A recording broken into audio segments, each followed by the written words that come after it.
இன்றைக்கி நாம் பார்க்க போகிறது ஒரு நல்ல காரசாரமான இறால் வறுவல். அது பார்த்திங்கன்னா நான் 1 கிலோ அளவுக்கான இறாலை நல்லா சுத்தம் பண்ணி ட்ரை பண்ணி எடுத்து வச்சுருக்கேன். அதுக்கு தேவையான பொருட்கள்: பொடிசாக நறுக்கின 3 மீடியம் சைஸ் பெரிய வெங்காயம் நல்லா பொடிசாக கட் பண்ணிக்கோங்க, 3 சின்ன சைஸ் தக்காளி, கருவேப்பிலை ஒரு கொத்து, மிளகாத்தூள், மஞ்சத்தூள், மல்லித்தூள், இஞ்சி பூண்டு பேஸ்ட். நம்ம சமைக்க ஆரம்பிக்கிறதுக்கு ஒரு 20 நிமிஷம் முன்னாடி அந்த இறால்குள்ளார கொஞ்சமாக ஒரு 1/4 டீஸ்பூன் அளவுக்கு மிளகாத்தூள், அப்புறம் கொஞ்சம் மஞ்சத்தூள், உப்பு சேர்த்து அதை நம்ம நல்லா பரட்டி வச்சுக்கணும். அதனால் என்ன ஆகும்னா உங்களுக்கு இறாலில் நல்லா உப்பு காரம் பிடிச்சிரும். ஒரு ஃபஸ்ட்டே அதை நம்ம கலக்கி வச்சுக்கலாம்.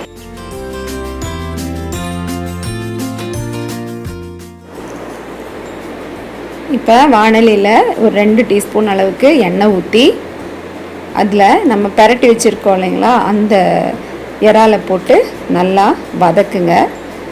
அந்த இறாலில் இருக்கிற தண்ணியெல்லாம் நல்லா வெளியே வந்து உப்பு காரம் பிடிச்சி இறால் நல்லா ட்ரை ஆயிரும். அதுக்கப்புறம் நம்ம எடுத்து சமைக்கலாம்.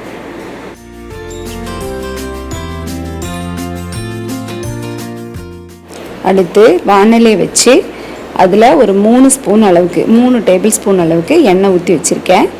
இதுக்குள்ளார நம்ம எடுத்து வச்சுருக்கிற கருவேப்பிலையை ஃபஸ்ட்டு போட்டு நல்லா முறிய விட்டு அதை தனியாக எடுத்து நம்ம வச்சுக்கணும். அதை கடைசியாக நம்ம ஆட் பண்ணிக்கலாம். அதுக்கு பிறகு பொடிசாக கட் பண்ணியிருக்கிறோம் இல்லைங்களா, அந்த வெங்காயத்தை எண்ணெயில் போட்டு நல்லா ப்ரௌன் கலர் வர வரைக்கும் நம்ம வதக்கணும். இந்த வெங்காயம் நல்லா ப்ரௌன் கலரில் வதங்கட்டும். அதுக்குள்ளார நம்ம எடுத்து வச்சுருக்கோம் இல்லைங்களா 3 தக்காளி, அதை மிக்சியில் நல்லா அரைச்சி வச்சுக்கோங்க. இப்போ எடுத்து வச்ச வெங்காயம் நல்லா ப்ரௌன் கலரில் வதங்கிடுச்சு.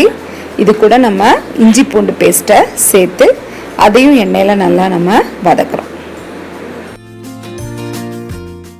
இஞ்சி பூண்டு வதங்கின பிறகு நம்ம அரைச்சி வச்சிருக்கிற தக்காளி அதில் சேர்த்து அதையும் நல்லா நம்ம வதக்குறோம். நல்லா பச்சை வாசம் போக வரைக்கும் அதை நம்ம நல்லா வதங்கிட்டு, அதை வதங்கின பிறகு நம்ம மசாலா பொருட்கள் அதில் சேர்த்து மஞ்சள் தூள், அதுக்கப்புறம் மல்லித்தூள், அப்புறம் ஒரு 1.5 டீஸ்பூன் அளவுக்கு மிளகாய்த்தூள். நீங்கள் உங்கள் காரத்துக்கு ஏற்ற மாதிரி மிளகாத்தூள் போட்டுக்கலாம். அதையும் நல்லா நம்ம எண்ணெயில் வதக்கி விடுறோம். அதுக்கப்புறம் உப்பு சேர்த்தும் போது கிரேவிக்கு தேவையான உப்பு மட்டும் போட்டால் நம்ம போதும்.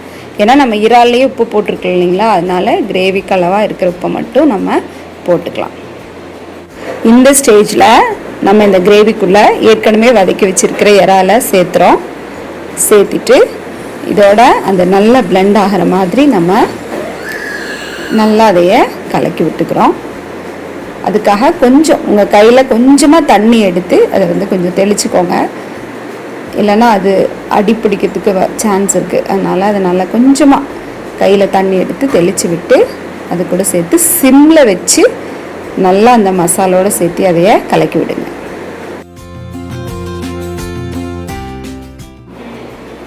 இப்போ நல்லா அந்த கிரேவியோடு சேர்த்து அது நல்லா பிளெண்ட் ஆகிருக்கு.